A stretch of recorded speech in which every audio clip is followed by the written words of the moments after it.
Hey guys, it's Kendra. And this is Jessica, and you're listening to Lucid Lab. Kendra's back.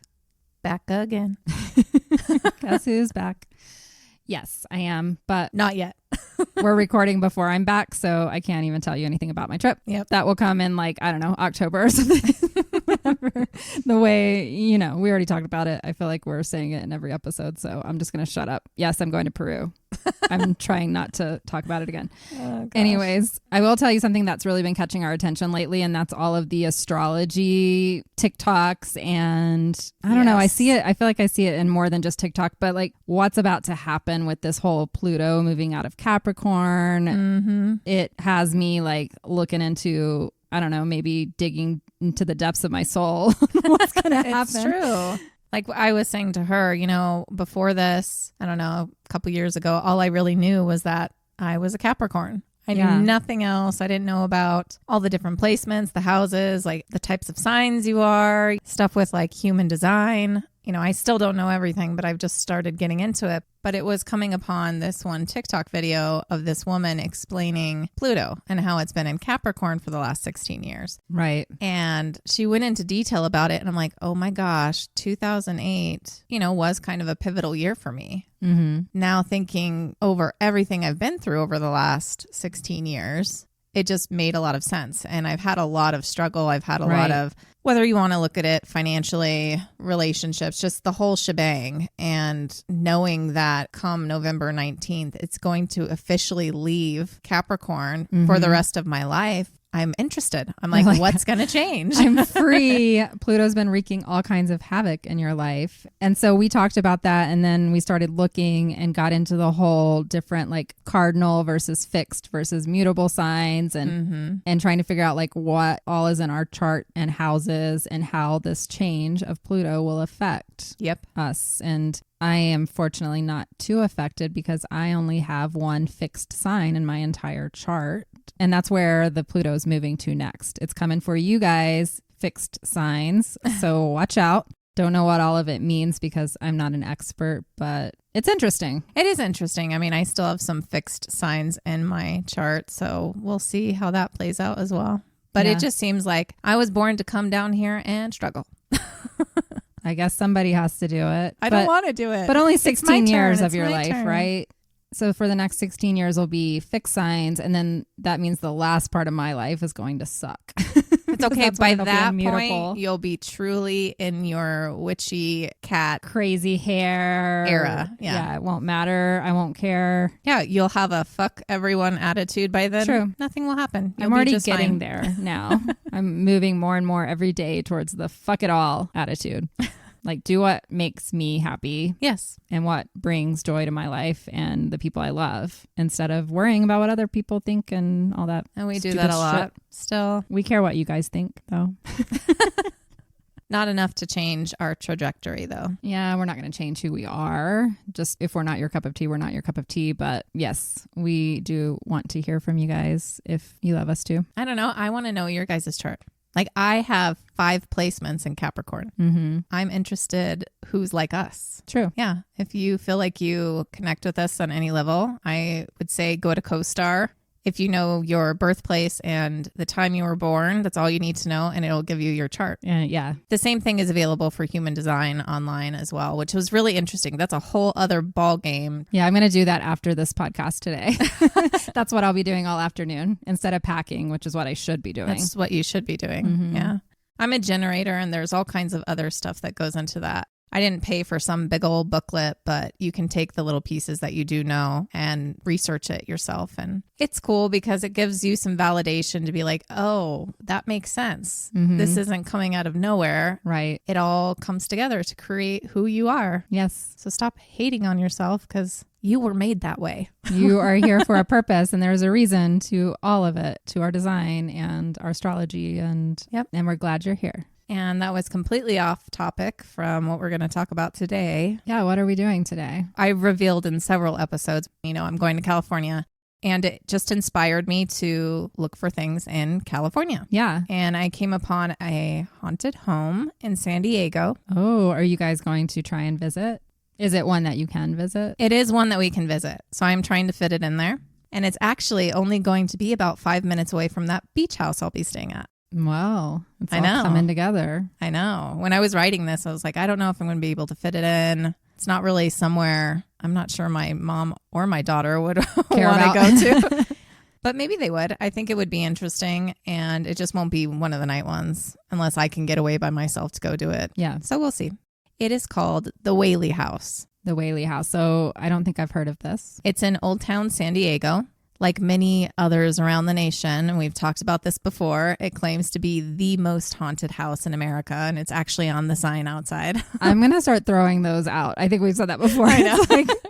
I think everyone claims something. I would say that some crazy stuff did happen on this property, so it being haunted is not a stretch. We're going to go over some of that stuff. Okay. And plenty of people have had experiences there. Many have confirmed that it is haunted and the energy from room to room is palpable. Okay. From what I've found, going at night is definitely the time to go. That is when stuff happens. Mm-hmm. That's when it's active, which Makes is obvious. sense. Also because during the day, they do a lot of like school field trips. Oh, because it's So, historical? It's historical. Okay. So I don't think much happens during the day. The ghosts are nice to the children. Can you imagine getting like a sheet from your teacher? Please allow us to take your child to this very haunted place. If something happens to them, it's not our fault.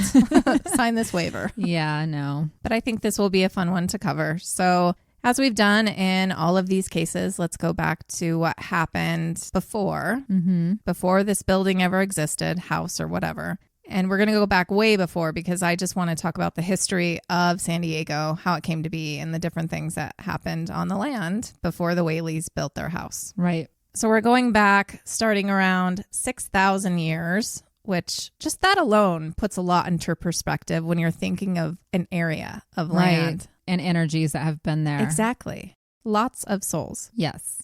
Around 1000 BC, Hokan language speaking people assimilated with La Jolla people and became known as the Kumeyaay. Okay. They moved around with the seasons but settled for winter, and several sites, I believe there's 8 of them, called rancherias, have been found around the San Diego Bay.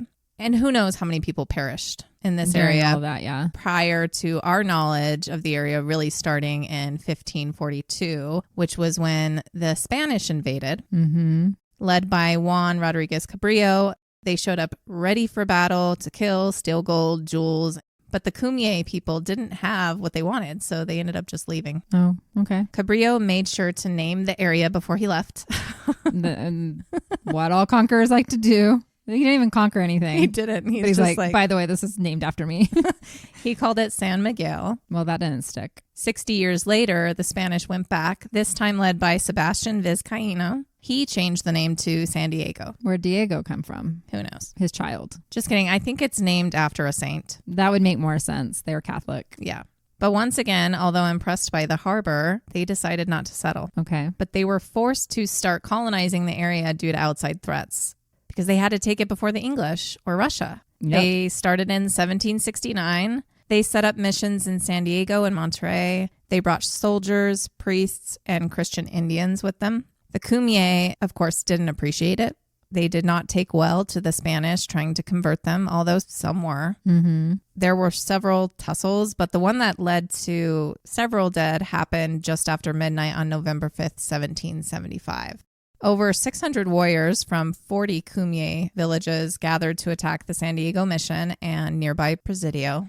There were only 11 people at the mission, 2 priests, 2 blacksmiths, a carpenter, 2 teenage boys, and 4 soldiers. And there were only 10 soldiers at the Presidio. So it wasn't much of a battle, but it was still deadly and important. The Kumeyaay wanted to destroy their buildings and take back the land. Mm-hmm. They robbed the church and set fire to it, along with the guardhouse and living quarters of the priests.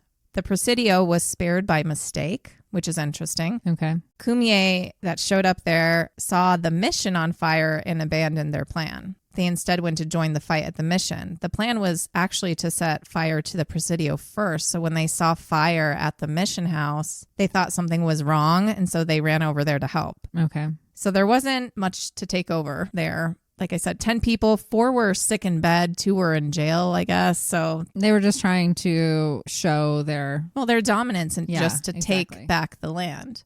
The Kumeyaay rained fire on the mission, arrows, bricks, stones, and firebrands. In the end, they killed one of the blacksmiths, whose name was Jose Manuel Arroyo. Poor guy. He's just doing his job. Right. The carpenter, Jose. Same. And one of the priests, Father Jamie. I bring up this story because Father Jamie did die a pretty brutal death. He was trying to do good in the area. He was key in setting up these missions and actually learned the Kumeyaay language. Okay. He thought things could be fixed with love and God. And the Kumeyaay, we're like, no, thank you. When they showed up, he walked out to them thinking he could talk through it. And he was convinced that they wouldn't hurt him. Mm-hmm. But they were not interested in talking. They dragged him out to an arroyo, stripped him of his clothes, shot him with 18 arrows. Ouch. And while he was dying from that, they stabbed him countless times and beat him with clubs and stones until he was unrecognizable. Wow. So that was a really torturous Horrible. way to go. Yeah. There's no information on how many Kumeyaay died because they took any dead that they had with them when they left. Mm-hmm. But some are assumed because although there weren't many soldiers to fight back, they had guns and they didn't. Right. So they could take out more. Right. The attack only ended because loyal Mission Indians showed up that next morning for Sunday Mass and started attacking back with their bows and arrows and drove the Kumeyaay away. Okay. I think this particular fight was important because if they were able to take over just that small bit, it was an important mission. Mm-hmm. It could have been a possibility. They had a lot more people. Right. So they were able to continue growing. Colonization continued, and by the 1830s, some 16,000 Kumeyaay were baptized along with another 1,500 Native Americans. But worse than all of that, as this happens when people from other places move in, almost 9,000 Kumeyaay died from disease and other causes. Yeah. So lots of death in this area. Yeah, it's already, you can see. Yeah. There's plenty of opportunity for spirits to be Absolutely unrested. In 1834, the Spanish relinquished control to the Mexican government. Native Americans were freed from bondage but had no rights to the land. Kumeyaay continued to control some inland areas for some time, but there weren't enough people to control everything. They continued to fight for their rights and land for decades. After the Mexican-American War that started in 1846, San Diego officially became part of the U.S. in 1848, but became an official city in California when it was granted statehood in 1850. The city itself was taken over mostly by, can you guess, Mormons. Oh, I'm just sitting here like, We talked about this in the Mormon Manson episode about them trying to make San Diego their port. Yeah. Remember when they had their whole empire destiny shit going on? They just show up everywhere. I guess the original plan and why they showed up in California in the first place was because they were going there to help the U.S. Army during the Mexican-American War. Okay. Mormons formed what's called the Mormon Battalion in 1846. 575 Mormons, which was comprised of 496 men, 36 women, and 46 children, left Iowa in July that year to make their way to San Diego, which is a lot of fucking men to very little children and women. Well, yeah, you would think there would be more if they all had multiple wives. I know. That's why this trip is just weird. I mean, I guess it's mostly soldiers of some kind, but... Well, we know they had their militias. Yeah. I don't know. It just, thinking of that many women with that many men just scared me. Yeah. And it was a 6-month journey. It was 2,000 miles. Of the 575, 335 made it to San Diego. Not because of death. Surprisingly, only 27 had died during that journey, which I thought would be more. Yeah. It's just that over 213 of them, which included most of the women and children, ended up staying in Pueblo, Colorado when they passed through. Of the 335 that went on to San Diego, only 4 were women. Oh, which is that's even a really worse. bad odd. Those poor women. 335 men to 4 women. Worst nightmare. Yikes. Exactly. I literally have written down what a fucking nightmare. Wow. By the time they got there in January of 1847, the fighting was pretty much over. So instead, they worked to secure the town. They whitewashed all of the existing buildings and built the first fired brick structure in San Diego, which became the first town hall and then later became the first courthouse. And this is something you can go visit today. It's actually just a couple streets away from the Whaley House. Okay. If you make it to Old Town. The town remained quite small for a while. The first real boost in population was after Alonzo Horton arrived in 1867. He was an American real estate developer. And no, he's not related to Donald R. Horton, which I thought, I'm like, wow, this guy's been around forever. Right. But D.R. Horton was founded in 1978 in Texas. So it's not related. That makes sense why growing up, that's the sign I saw everywhere. Yeah, it's Texas. He's from there. Yes. I tried to find a connection, but there isn't one. But this Horton bought 900 acres for $265 and spread San Diego out closer to the coast. Okay. The first settled area became known as Old Town, and New Town is what brought all the people in. For less than a grocery trip these days, this dude bought 900 acres, which is just insane. Insane. And not his to take, but whatever. He helped to establish the Chamber of Commerce. He asked for a state park to be developed, which is Balboa Park today. Yes, I've been there. That's where the zoo is. I do want to go there when I'm out there, if we have enough time. It's one of the best zoos in the nation. Yeah. My aunt still goes all the time, so. They have panda bears. Oh. You don't see pandas anywhere else. Yeah.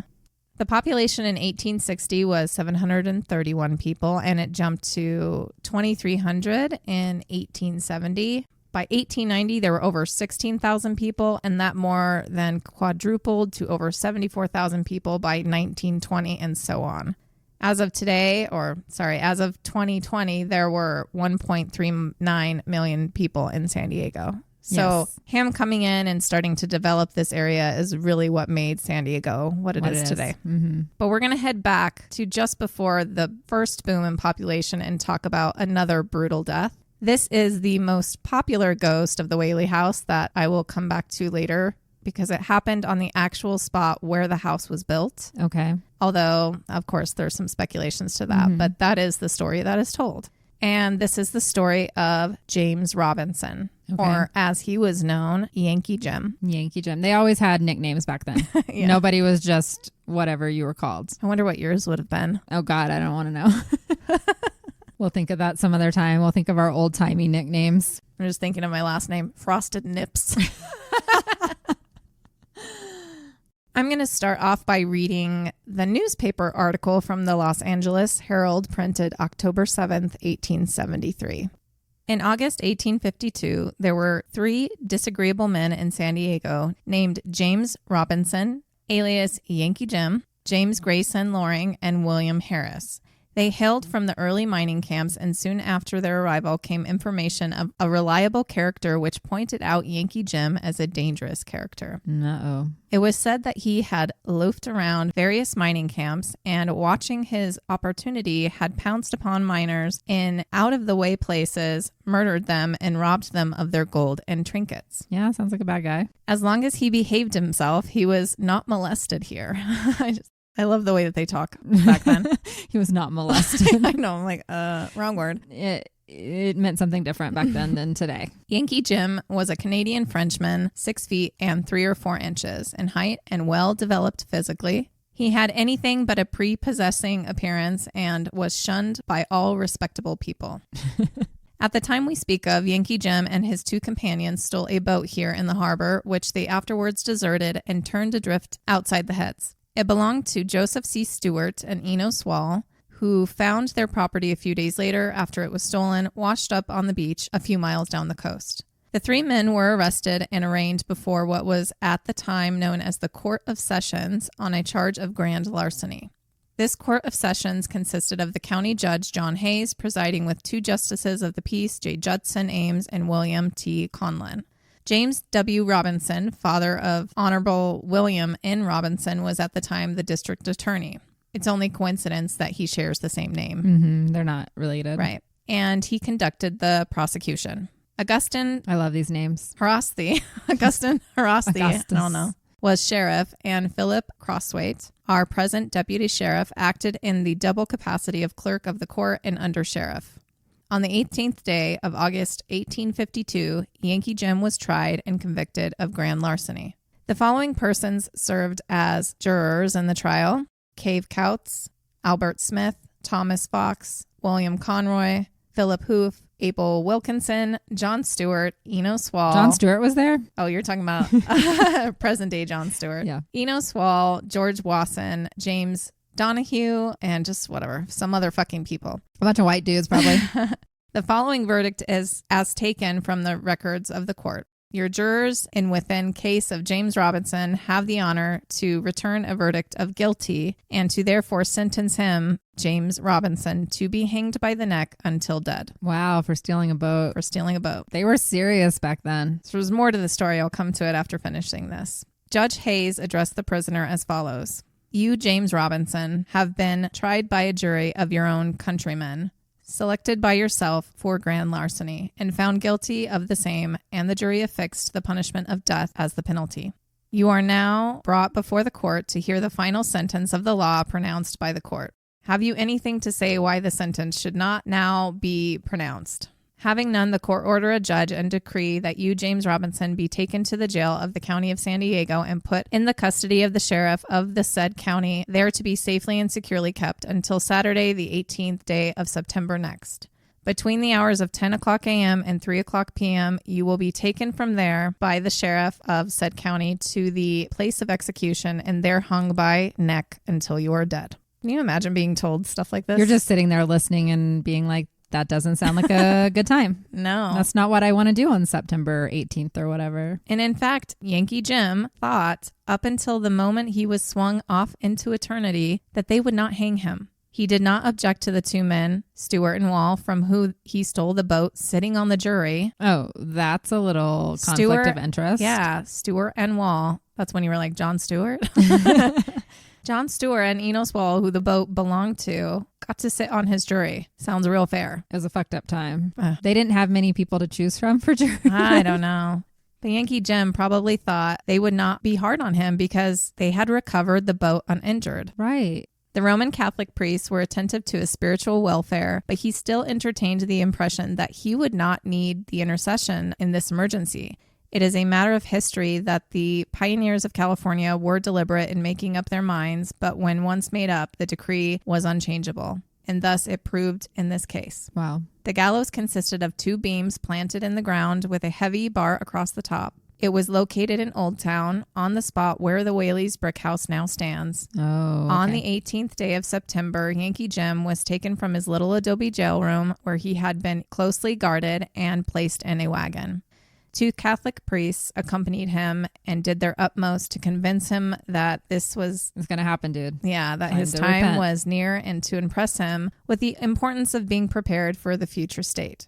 To the wagon was attached a span of mules with old Gustav Fischer as the driver. On reaching the gallows, the priests alighted and the wagon was driven under the fatal noose. The rope was adjusted around Yankee Jim's neck, and he delivered his farewell speech to the large crowd that had gathered to witness the execution. He told them that he had been a good man and given piles of gold to help poor men. Under Sheriff Crosswaite, who superintended the execution, stood on the ground near the wagon and listened patiently to Yankee Jim's story until it was 3:15.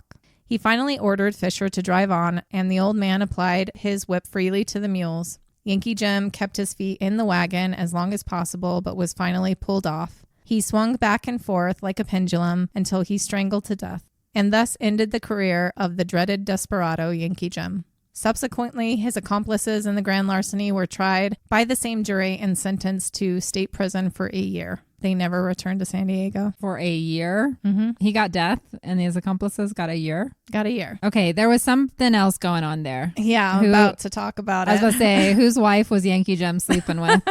It wasn't quite that, but... And this is what's hard. Yankee Jim's death was not quick. No, remember, he never was is. 6'4". Yeah. He was close enough to the ground for his toes to touch. Ouch. The average height of men back then was more around 5'5", and they didn't take this height difference into consideration. And without a real fall, there was no chance of him breaking his neck. So he swung, strangling forever. It took him 45 minutes to die. And people are just sitting there watching. Yeah, the whole time people are just standing there watching it happen. It's so fucked up. So obviously there's some controversy around this and why Yankee Jim is haunting the Whaley House nowadays, because he has some beef. I'd be haunting too. And there's more beef to the story. Okay. Some say it was actually a case of mistaken identity. Oh, so he's innocent, maybe. Not innocent of stealing the boat. Okay. But that would be really it. There were, in fact, two men who went by Yankee Jim in California at the time. Okay. They were similar in that they were both tall, they were both criminals, but one was more criminal than the other, and the lesser of the two was the one that was executed that day. Okay. Even though he was there for so-called boat theft, he was being presented to jurors as a gang leader who murdered and stole from anyone and everyone without remorse. That makes more sense. But that wasn't him. It was the other Yankee Jim. Oh, man, you got to get a unique nickname. You think that that's unique enough. Guess not. There's a lot of Yankees that moved to California. I guess. Name Jim. The murderous Yankee Jim was James Knowlton. James Knowlton was a French Canadian and in California was known as a robber, murderer, horse thief, and gang leader. He ravaged Northern California until he was actually caught and hung for his crime. So he is dead too. Okay. But it's his crimes that led to the Yankee Jim we know today being hung for boat theft. Right. You see, there was this guy who was living in the area that the murderous Yankee Jim was living, and his name was Tibbetts. He knew of the stories, but left for San Diego before Knowlton was caught and hung. Okay. So he didn't know that Knowlton had died. Yeah. Now, James Robinson was a thief, but nothing more. He was from Maine and jumped off a ship off the coast of California, went inland, and actually found some gold near Forest Hill. He was living kind of in the middle of nowhere in a temporary shelter near his gold. And every now and then he would make his way to a saloon, Barnes Bar, in a mining town. Barnes Bar was actually kind of a famous pop-up bar from back then. Well, James would go there, get a little drunk, and brag about his gold. Okay. But he would keep quiet as to where he actually found it. Mm-hmm. One day, a man decided to track him down and threaten him to tell him where his gold was coming from. Mm-hmm. But he was threatened right back because James had a gun and was like, go away. Like, no, I'm not going to tell you. Get out of here. But he left knowing, okay, this gold has to be nearby. So he went back to town and told a bunch of people, and they all went up to where James was staying. And along the way, they came upon a corral of horses. Okay. And a couple of the men in this group recognized their horses in there. So he was a horse thief. Mm-hmm. That was a really bad thing. It was a really bad thing back then. So James knew his time was up and he fled to San Diego with his two buddies. Mm-hmm. Everything was fine for them at first until James decided to open his mouth and talk. Once again, he was kind of drunk. He was at a bar, but this time this bar was owned by Tibbetts, the guy who had left the area that the murderous Yankee Jim was at. Yeah. He was going on and on about stuff, and Tibbetts overheard him say that he went by Yankee Jim and that he was from Northern California. Immediately, Tibbetts goes to the sheriff and is like, Yankee Jim is here. He's dangerous. Oh my God. So there was a bolo that was put out on James, and then, you know the rest. And then he stole a boat. He stole a boat and then was tried, and the jury had those two men on it. It wasn't fair. And the execution was carried out literally almost right away. Yeah. So you kind of sorted it out. I think that authorities actually knew it wasn't the right one, but they had already spun the tale of who he was to all the jurors and they couldn't take it back. And so technically his death was a sacrifice to cover their own asses. Wouldn't be the first, won't be the last. So yeah, if I was Yankee Jim, I would be butthurt too. Mm-hmm. He really didn't think it was possible for him to die over stealing a boat. He held that up until the last second with the noose around his neck. He's like, this isn't going to happen. He thought it was a joke. He's like, you're not going to kill me over stealing a boat. Are you serious? And they did. And when the sheriff yelled out for the driver to move, James' last words were, am I going to die? Oh my God, poor guy. Can you imagine? So yeah, I would be haunting some people as well. He was pretty delusional right up to the end, I guess. Maybe he was just one of those really happy guys. Yeah, I don't know. Super optimistic. He's like, this can't be happening. This isn't happening. Oh shit, it's happening. Yeah. And then it took almost an hour for him to die. Ouch. That's crazy. Yeah. Okay, so this ghost has legitimate reason to be there haunting. Yes, he does. So this brings us to the Whaleys, specifically Thomas Whaley, who happened to have been a spectator at Yankee Jim's execution that day. Interesting. Who is Thomas? Well, he was born October 5th, 1823 in Manhattan in New York City. His parents were Thomas Alexander Whaley Sr. and Rachel Pye. They had 10 children. Thomas was the seventh born. They were a prominent family with an 800-year English history. Historical figures that came from this family included Oliver Cromwell, Francis Goffey, and Major General Edward Whaley. Thomas's grandfather, James, who was a gunsmith, moved his family from Northern Ireland to America in 1722. They settled in Plymouth, Massachusetts. Then at some point before the Revolutionary War, that started in 1775, the family moved to New York City. And Rachel's father, William Pye, owned a lock business in New York, and Thomas Sr. met Rachel and married sometime after 1783. Around the time that Thomas Jr. was born, Rachel's father died and the lock business was left to her. She was a great businesswoman and got involved in real estate. Then Thomas Sr. died in 1832. That left Rachel alone to manage the business and raise her children, although I'm sure she had help. Right. She's rich. Yeah, well-to-do. As her sons grew up, they became more involved in the family business and took over parts of it. That included Thomas Jr., who received a really good education with a goal that he would eventually take over the management of the family business affairs. He went to a boarding school as a child in Connecticut, and then graduated with honors from Washington Institute, and then studied in Europe for 2 years before returning and helping to manage the family business and his mother's now numerous rental properties. But even with all of that just like handed to him on a plate, must be nice. He had other ambitions. The moment he heard about the gold rush in California, he wanted to go. He wanted adventure. Yes. It was December 1848 when he heard about the discovery in gold in California. He started planning the expansion of his family's business to California. He was offered a partnership of sorts with the government and decided to move to San Francisco to work in some of the stores. Even though he was excited for this new adventure on the West Coast, he left his love in New York and was missing her. And he couldn't wait to become a really, really rich man all by himself and send for her. He was in love with Miss Anna Eloise Delaunay. At the time, Thomas was 25 and Anna was 16 or 17. When I read about her age, I had to quickly do the math. I guess it's not a huge, massive difference to some of the other stuff we see. Yeah, but she's still a teenager and he's in his 20s. But that was also very... At least she's not 12 or 13. True. But anyway, it's just funny because you always wonder if he just admired her and really wanted her and if she didn't even really know who he was. But apparently she does know him. In a letter to his mother talking about his interest in marrying her, he said, "She is a pleasant and amiable young lady of very affectionate disposition and innocent as a lamb." Oh, God. "She is only 16 or 17 years of age. You would no doubt love her as a daughter-in-law." Like, he doesn't even know how old she is. He doesn't. She's amiable. Like, she'll probably marry me. She's kind of nice. I'm like... She's as innocent as a lamb. The innocent as a lamb kind of bothers me for some reason. I know. Anyway, that's just how love worked back then, I guess. Know. You were forced into it. Yes. He took the Sutton on January 1st, 1949 to San Francisco. It took a very long time, 202 days.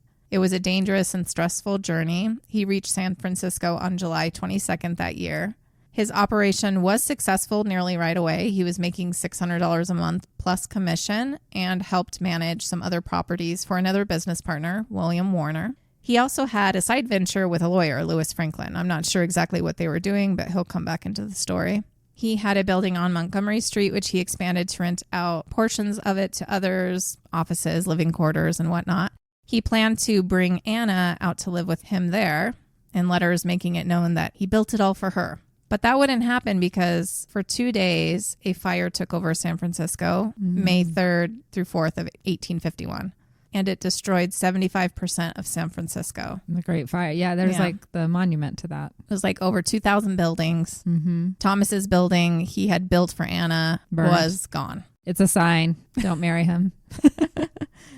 And maybe that's why they're cursed forever. Exactly. Or one of the reasons they're cursed forever. He wrote her telling her of everything that had happened and that he still wanted her to come, but her mother was refusing to let her go, which is good, mama. She's still a teenager. She's good. And she doesn't need to be on a ship for more than half of a year with men to go to 16? A place. No. Anna did want to go, though. And although Thomas had little to his name now in California, he sent what he could to her. So he financed her every dream, kind of. That's nice. Sugar daddy. Yeah. He once sent her a bag of gold dust just so she could go buy herself like a dress or something one day. I mean, I might marry the guy, too. Gold dust. After some conversations with his lawyer buddy Louis, he decided to give up on San Francisco and move to San Diego. They got there in October of 1851. San Diego was very different from San Francisco. There were only 250 to 300 people living there at the time. Oh, wow. Big difference. Yeah, there were 6 to 8 stores, 2 hotels, an apothecary, and a church. Thomas and Lewis decided to open a general store together called Tienda, California.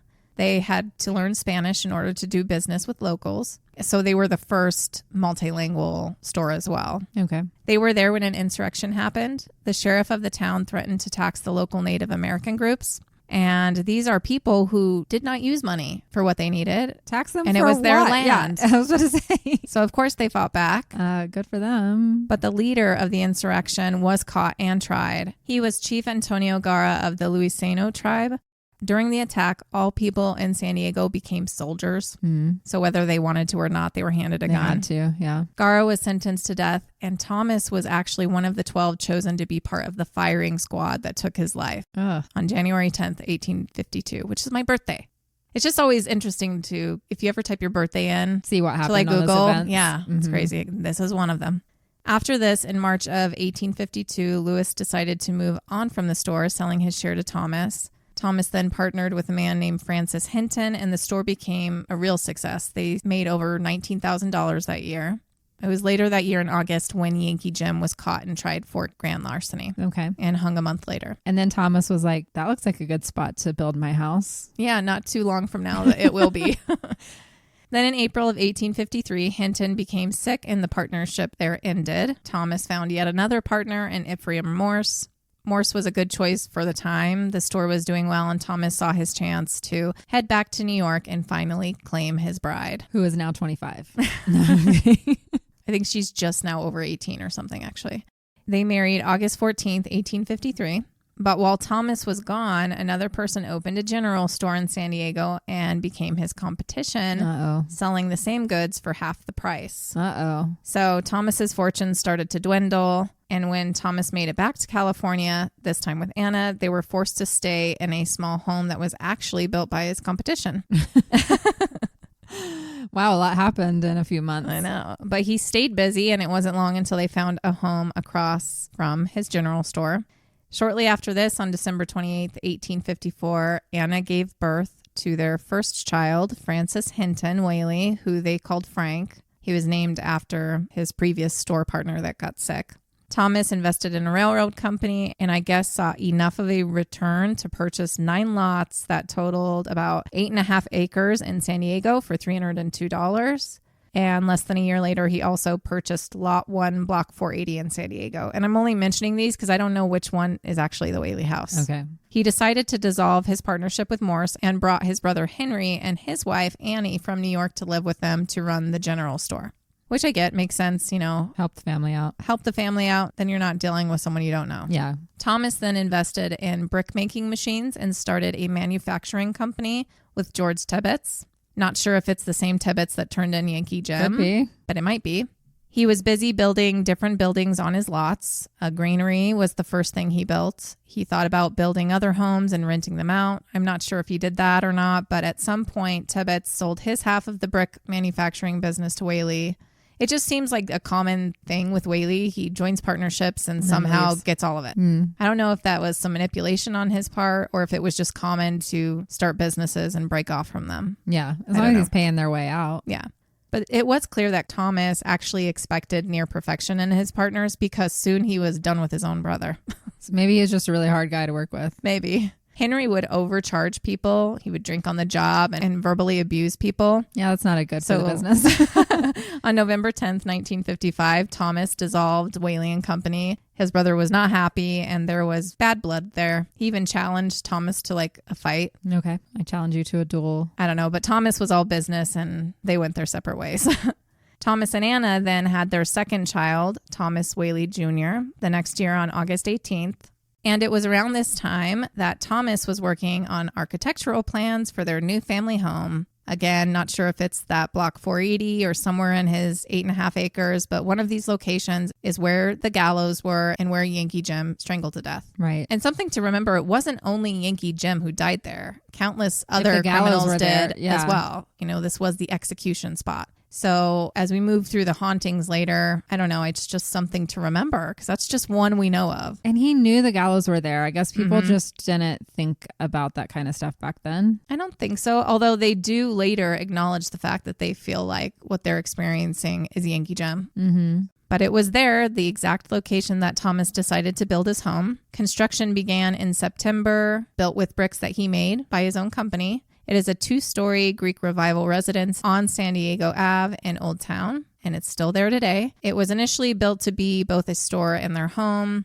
Construction was completed August 22nd, 1857, and the Whaleys moved in. It was quite the home for its time. Overall, it cost $10,000 to build, which today would be over $360,000. Okay. It's hard to think of things in today's money, really, because everything is just ridiculous now, like over the last few years. That like quadrupled since I bought my first house in my 20s. My guess is that house is now worth like 3 or 4 million or something. Probably. In old San Diego. Yeah.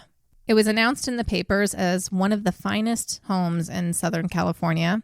They were the talk of the town, and anyone who is anyone knew of the Whaleys and their beautiful home. The store opened in September, and Thomas quickly realized that he was too far from the city center. So to truly make the money he wanted to, he needed his store closer to the people. So he moved his store out of the home and into a storefront near the center of Old Town that same month. So the store wasn't there for very long. And then they just had a big extra space for entertaining. All kinds of stuff went on in this home.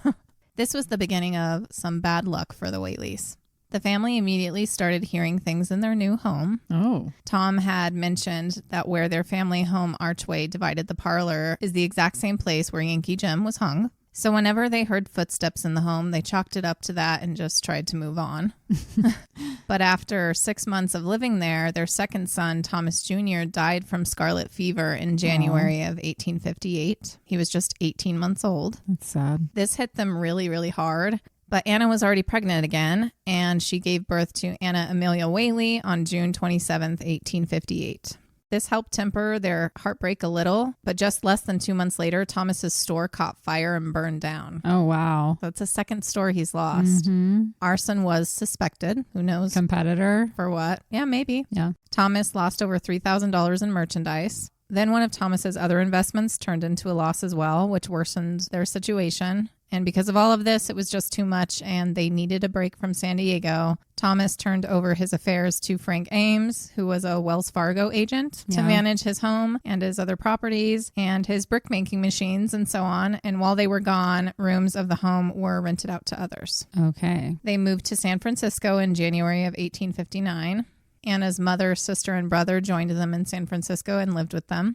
The next 8 years of their life was just as stressful, however. Oh. First, Thomas was appointed United States Commissary storekeeper. Things seemed fine for a bit, but there was trouble with their property back in San Diego. People weren't paying their rent, and the home was starting to deteriorate. No. So Thomas fired Ames and hired a man named Augustus Ensworth, who was a justice of the peace, to manage the property. Ensworth did what he could to fix things, but was consistently writing to Thomas about the conditions and the improvements that were needed. It seems like Thomas, for the most part, just ignored his requests for help for quite some time. You know, Didn't want to spend the money. And too much on his mind, Yeah. I guess. Anna gave birth to another boy, George, in November of 1860. And on May 27th, 1862, an earthquake hit San Diego and damaged many homes, including the Whaley House. Okay. Ensworth sent photos to Thomas, but still he just wasn't ready to deal with it because Anna was pregnant again. Oh, God. I mean, that's your whole purpose as a woman back then, I guess. I know. Violet Eloise was born October 14th, 1862. Although some repairs were being done and the home was still being used by others to help the Whaleys bring in money wherever they could. For instance, one of the large rooms downstairs was used as the San Diego courthouse. It was the second one after the first that was at the Mormon Battalion. The county records were being stored in a separate room of the Whaley House upstairs. When it wasn't being used as a courtroom, it was a place for political meetings. At other times, this large room was used as a granary, a billiard room, a dairy, a kindergarten, and a Sunday school. A little bit of everything. And less than 2 years later, September 4th, 1964, Corinne Lillian was born. After her birth, Thomas started taking some heat from his employer. I guess he had received several complaints. I'm not sure what for, but Thomas was informed that some of those complaints had been filed against him in Washington. And he was about to be dismissed and face a dishonorable discharge. And to save face, Thomas resigned first. And it was accepted, but his other business back in San Diego was in the trash. Determined to not lose everything, he took a job as an issuing clerk in the U.S. Army Quartermaster's Court. I have a question. Where was Pluto during all of this? I know, right? It totally sounds like he was going good and then... Right. It's just his life. His 16 years of bad luck has hit. But it affects a lot of people around him, too. Yeah. I don't know. Interesting.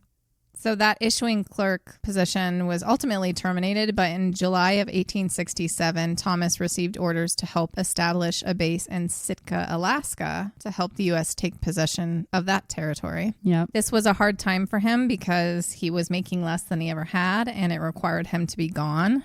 His importance did grow in the position over time. He was elected to councilman, and he assisted in raising the American flag on the island of Japonski.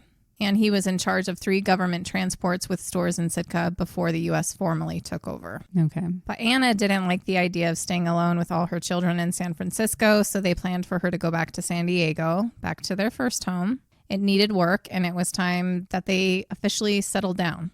Maybe things would be different this time. Anna helped to slowly repair the earthquake damage as best she could with help, so that it was somewhere safe for her and her children to live.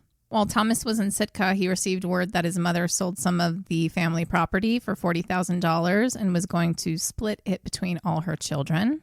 But to get their share, they had to make their way back to New York for it. Okay. So in February of 1868, Thomas, Anna, and Frank, who is now 13, took a boat to New York to collect their share. That's a long boat ride going It from is. California. You have to go around the entire U.S. to get to New York. Well, imagine being his mom. She's like, I have all this money. You guys leave me. If you want any, you have to come say hello. Right. She's like, And I risk need your life a hug and on kiss. the I way. know. Like, that seems a little unreasonable for the time. Couldn't you just have, I think Western Union was around by then. I don't know. When they got back to San Diego, real renovations started on the Whaley House. They repaired the roof, replaced rotting floors and broken windows. The granary was attached to the house. The front and back of the home was changed to look more like a home. Before, it was kind of styled in a way to look like a store. Yeah. And it had loading docks and stuff. And even though he did all this, he thought about reopening the bottom floor as a store again because there was other competition in town selling stuff for ridiculous prices. And he thought he could make quick money selling it for less. Right. And he reopened his store in October of 1868. And this is where I start to get confused on where the family is sleeping and like living during this time, because just a month later, the large upstairs family bedroom was converted into a theater for the Tanner Troupe. It was the first commercial theater in San Diego. Although certainly not by today's fire standards, it supposedly held 150 people. The house doesn't look that big. I looked at a picture. And if you look at the room itself, it does not look like that. I mean, yes, people were smaller back then. It had to have been standing room only. That's the only way I can see it working. Yeah. And they were like packed in like sardines. In my head, I'm like, how did that floor hold up to that many people standing right there? Yeah, that's a lot of weight. Yeah. The man who leased the upstairs for this theater company was Thomas Tanner, and he was allowed to make some renovations to that part of the home and put stairs that led up to the theater from the outside. But the curse of Yankee Jim or whoever else that could be haunting that property got to him too, because just 17 days after opening the theater, Tanner died. Oh. The troupe, even though they had massive success right away, dismantled by January following his death. Later that year, in August of 1969, the County of San Diego signed a 2-year lease with the Whaleys for the courthouse downstairs and use of 3 bedrooms upstairs for their records. But this was a point of contention between Old Town and New Town residents, or Republicans and Democrats. No, it started a long time ago. Yeah. You see, while Thomas was in Sitka, Alonzo Horton had moved in and bought up all that land. There was a feud between old and new as to where the city center should be. Just a lot of politics. I don't want to go into it, but it was such an issue that it was a focus of many meetings, because I believe it also affected where the railroad would come in through the city, and wherever that ended up being is where the money and development would thrive most. It's always about money. Republicans were calling for the records to be moved from the Whaley House to a building owned by Horton in Newtown, because wherever the courthouse is was considered to be the city center. Okay. Everyone was up in arms about it. But Thomas, he didn't really think much of it at the time because they were on a lease. And in his mind, he's like, well, it's written into law right now. You can't leave. You have to pay me. And if they take everything, they're breaking their lease. So he just saw it as, well, if you do that, you'll just owe me money. Right. And he had important positions that swayed the decision. He was stock commissioner and part of the finance committee for the railroad company and was later appointed as director. But that wasn't enough to stop the people. Even though some Old Town residents tried to physically protect the records from theft with the use of guns and even a cannon, on March 31st, 1871, Newtowners headed by the newly appointed county clerk named Scott, not sure if that was his first or last name, they took the court furniture and records by force. Oh my God. People have been wild forever. They broke into the home without any care for the property or the people inside.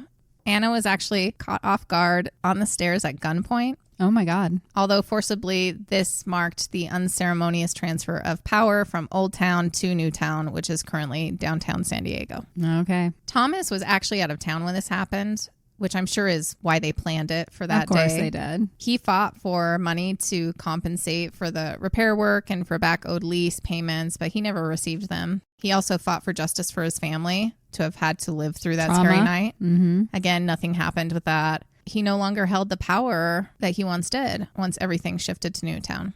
He continued to try and find his place, but dealt with ups and downs along the way. Finances were always a point of stress for him. At some point, the family had almost nothing to live off of. And as the young Whaley boys grew into adulthood, they would try and help. All of the children were busy trying to make a name for themselves as well. On January 5th, 1882, Violet, Eloise, and Anna Amelia were married off in a double wedding. Wow. I guess that saves money if you do it all at once. I guess, yeah. Anna Amelia married her first cousin, Thomas's brother Henry's son, John, which was convenient because she didn't have to change her name. Well, there's one positive. Like, there's one pro to marrying your cousin. Anna and John ended up having a daughter, Mabel Eloise, later that year in October. And we've been through quite a history right now, but Thomas is now 59, just to give you an idea. Violet did not have a long marriage.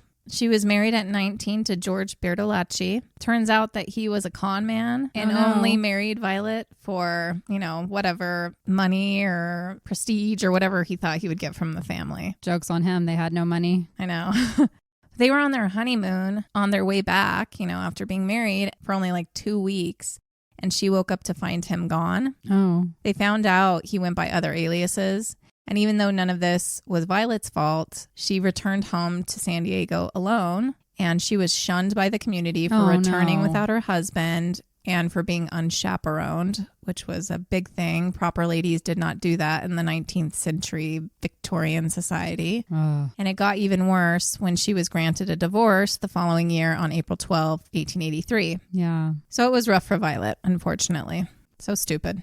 Yeah, the whole We're sorry societal... your dude was a bad guy. We're going to blame you for it. Of course, it was her fault. She wasn't a good enough wife. That's why he left. So was she single for the rest of her life? We're going to come to her. Okay. That hurts. That's so sad. Lillian, the last born, was still a teenager at this time, but was the first girl in a class of 6 to graduate from high school. Oh, well, good for her. In that area. She's smart. This was Russ High School and eventually became San Diego High School that we know today. Just some interesting history here. She went on to be an assistant teacher in National City, which is in the South Bay region of San Diego. At this time, George was a notable self-taught violinist, earning his own way in life, and Frank was a notary public for San Diego. I'm skipping a lot of family history here and how they all got to these positions because at some point we do kind of have to move away from the family to the hauntings. But there are more things to cover, which add to the hauntings of this home. So just everybody's kind of growing up and doing their own thing right now. Okay. And that brings us back to Violet quickly because after her husband left and she was granted that divorce, she never recovered. She just was living a life of shame and she felt unworthy. So shitty. She dealt with overwhelming feelings of despair, anxiety, and sorrow, thus becoming a virtual recluse in her family home, and she almost never left her room. Oh my God. She was lost and she couldn't cope. She attempted to hurt herself by drowning herself on July 5th, 1885. She jumped out of the upstairs back window into a cistern. Ouch. In the backyard. And after this, her family put her on suicide watch and she was being monitored by a local physician, Dr. Gregg.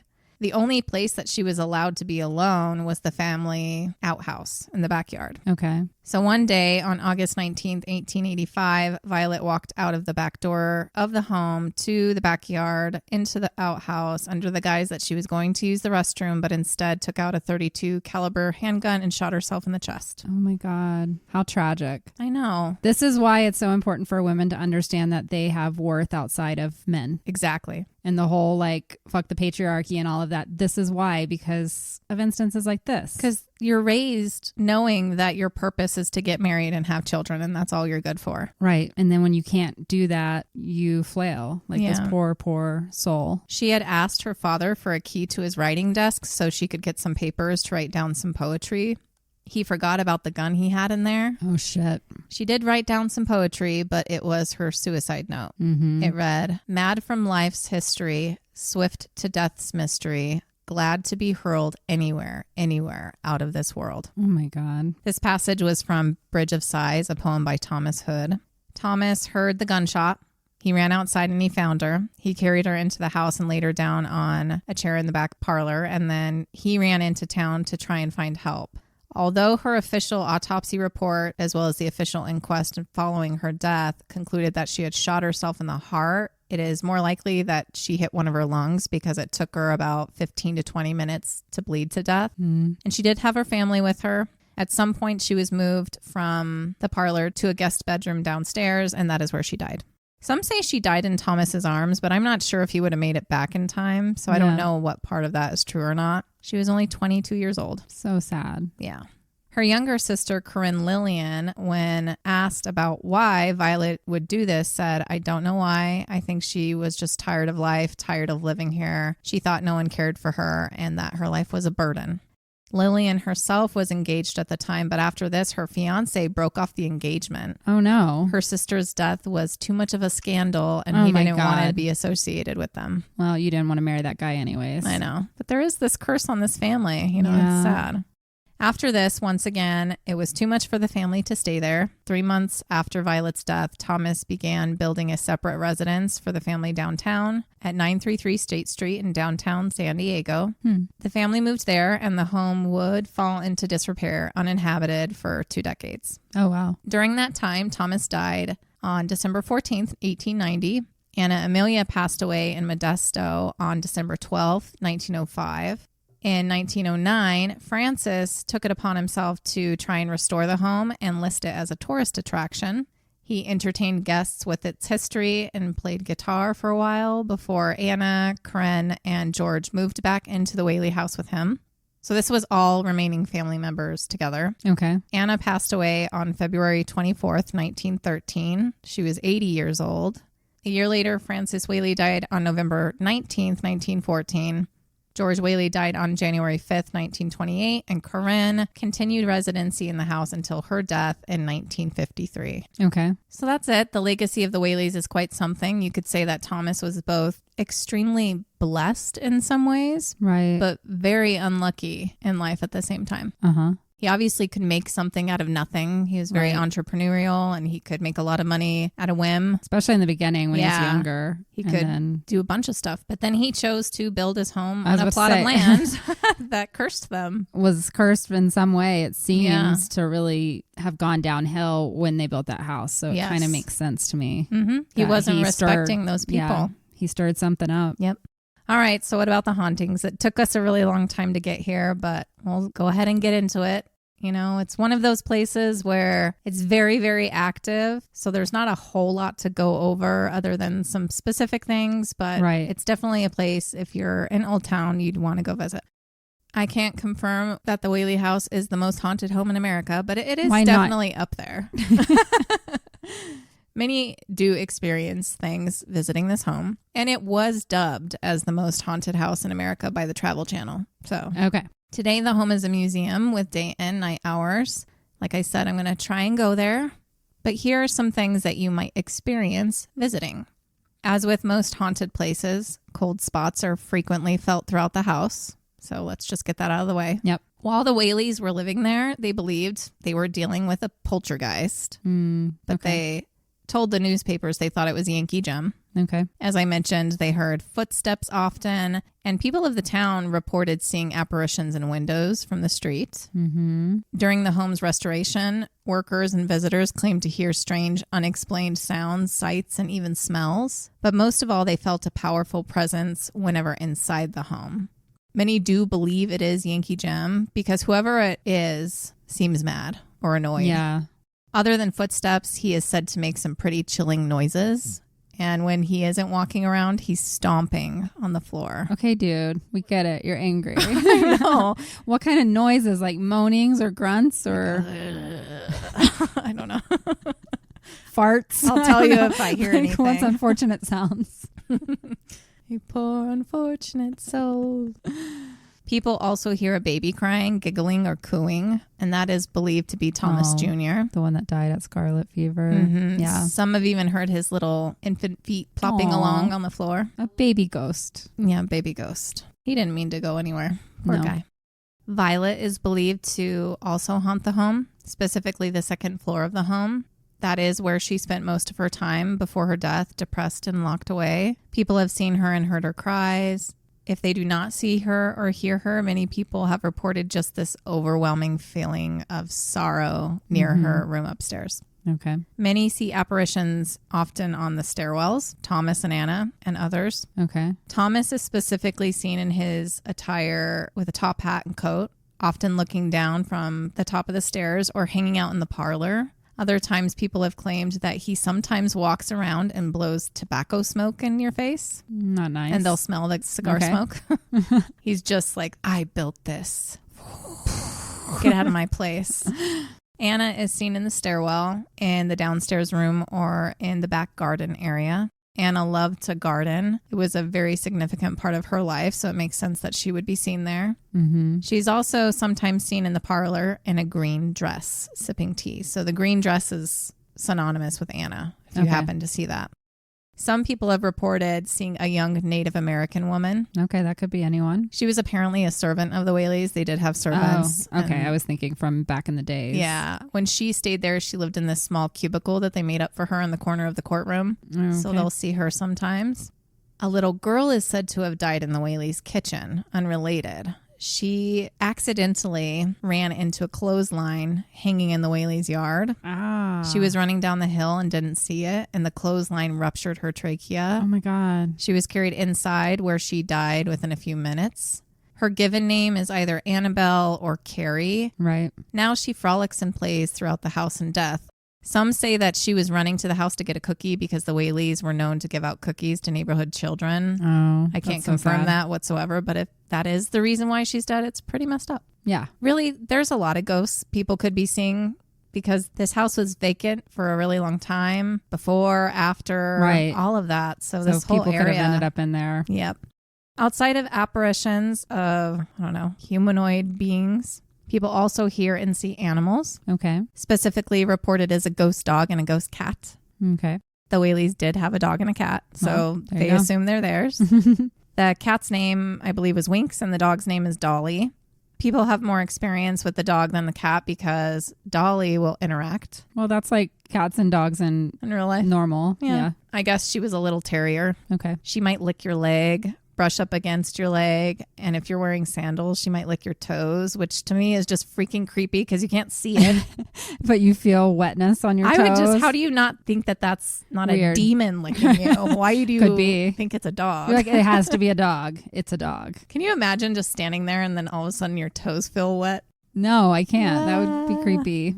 When it comes to smells, many people have reported smelling a French lavender perfume permeating throughout the home, which was a fragrance that Anna often wore. Okay. That smell is often in the theater room, which is where she died. Okay. When they lived there at the end of her life, it was actually turned back into a parlor, and that's somewhere she just spent a lot of her time. Mm-hmm. And then once it became a museum, they turned it back into a theater. So a lot of the places inside were reverted back to whatever was the most interesting in the history of the Whaley House. Yeah. Other than her perfume, there is often the smell of bread coming from the kitchen or just other food. And sometimes you can hear people eating, like the utensils. Other than that, objects in the home are known to be manipulated by some unseen force. In the music room, there's a chandelier that swings back and forth on its own. Music is often heard coming from the theater room, either by an instrument that's there or not there. Okay. Organ will often start playing on its own and just in a creepy way. So it's not like an actual song. It's just like ding. Yeah. It's just a kid in there playing with it. Probably the little kid that's running around, the little girl. It is an original. It was Anna's. Okay. Lights turn off and on frequently. And what feels like the creepiest thing to me is that there's often a presence of an odd mist that will seem to linger in areas and happen out of nowhere. That's odd. Yeah. In bedrooms, impressions of people laying down on the bed and pillows are sometimes seen. Okay. The large downstairs room that was used as a courtroom is a hot spot of activity according to some psychic mediums. People often hear sounds of the gavel pounding in the courtroom. A woman can be seen sitting in the corner of the jury box. You might feel like you're being watched. Some paranormal investigators claim that the same back corner is a spiritual vortex. Oh, okay. What's a good haunted house without a vortex? Right. They all have them. Machu Picchu is considered to be a spiritual vortex. Did you know that? I did not. Ooh. What does that mean? A heightened amount of energy. Go sit there. Do something. Yes, I will. I'll let you know if it manifests in any way. You should see if it gives you special powers. I hope so. Ask for one specifically that you're just going to hold for me, and then I'll siphon it out of you when you get back. Okay, we'll figure this out. It'll be like some superhero thing. I want to fly.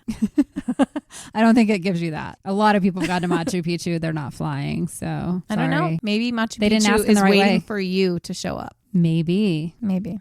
Anyway, in this area, some people start to feel dizzy and just overall very strange, like they stepped into something. It's like an uncomfortable feeling. Mm-hmm. At some point in the 1980s, I couldn't find the exact date, a police officer responded to a 911 call from a concerned citizen who said that there was a woman crying outside of the Whaley House in the back. That night, he saw a ghost. Although he didn't talk about it with anyone for quite some time. In fact, it wasn't until he was retiring that he included his experience in his retirement letter. Oh. He found a woman crying at the back of the house. She was in period clothing. Mm-hmm. He found that to be odd, but also not, because it is a museum and some of the staff do dress up. Yeah. He asked if she was okay. She stopped crying, turned towards him, and smiled. And when he lifted his flashlight to shine it on her, she disappeared. Sounds like Violet. Maybe if she was crying. Mm-hmm. Another experience with police happened one night when one of the tour guides at the Whaley House was closing up and setting the alarm, and he heard a woman's voice say, "Why are you here?" Ooh, I work here. Why are you here? Why are you here? Go home to the Netherlands. It spooked him and he ran out of the house, and that set off the alarm because he never finished punching in the code, and a police officer responded to the house. When he went inside, he saw a woman in a green dress in the parlor, but by the time backup arrived, she was gone. Because of the green dress, yes, Anna. She was in a bitchy mood that night. She was like, "Why are you here? Why the fuck are you here?" She's like, "It's after hours. You're supposed to leave. It is now our time in the house. You need to go." Maybe. Now the entrance to the parlor, as I mentioned, is arched, and the spot where Yankee Jim was hung, apparently. Some visitors claim to feel their throats tighten walking through the archway. Okay. But Yankee Jim's real presence, interestingly, is felt walking up the stairs and into the master bedroom. Okay. Walking up the stairs, you might feel pressure in your chest or around your neck. Some people will have visible bruising around their neck when they get to the top of the stairs. That's weird. So that's fun. Yeah. So maybe Thomas was just wrong where it exactly happened for him. Probably. Who knows? That's very likely. Overall, there are many reasons this place is haunted. Sounds like. It was the town gallows in the 1800s. Yeah, that's a big one. All the history of the area before that. Maybe there is a vortex. Yankee Jim and many others of the area are actually buried just a block away at El Campo Santo Cemetery. Okay. Which I'm going to visit. Oh, it's literally cool. A block from the Whaley House, so I'm just going to go check it out. Yeah. El Campo Santo is the second oldest cemetery in San Diego. It was built in 1849. It itself is said to be very haunted, But what's really interesting about this cemetery is that they built over part of it. So if you walk or drive down San Diego Avenue, you'll see markers on sidewalks and in the middle of the street where a gravesite is. Oh, wow. 30 to 40 people from that time are now covered by concrete and asphalt. That can't make them happy. No. Linwood Street on the other side, even though at least 13 people are buried under the street over there, there are no markers. I don't know why. Okay. That seems disrespectful. There's just an image of where they are. Not sure why they didn't deserve a marker.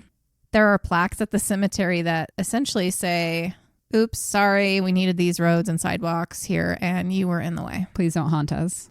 Just kidding. It doesn't say that. Oh, okay. I guess they found out they were there after the sidewalks and roads were built quite a long time later. Okay. They found the graves using ground penetrating radar in 1993. How many graves have been built over? I know, seriously. I'm sure this isn't the only place. I think what's more difficult about this one is some society was attempting to restore the cemetery. Okay. And they didn't really know where graves were. Mm-hmm. So a lot of the graves, when you go in, it's not actually where someone is. So someone years later came by with this ground penetrating radar. And so if you even go into, it's a very tiny cemetery, very tiny. Okay.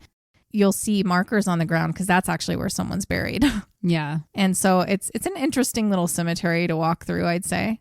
But it's entirely possible the ghosts of the area roam the streets and even make their way over to the Whaley House. Why not? Why not? It's the place to party, they heard. Exactly. Either way, this part of Old Town, I think, would be creepy to walk alone at night. And so you're going to do that? I might. Yeah, I could see you I know. doing that. Even the restaurants on either side of the cemetery have like outdoor seating and you're like sitting on top of someone's marked grave. As long as it's a safe part of San Diego to be walking around late at night. Yeah, I wouldn't by know. yourself. I don't know.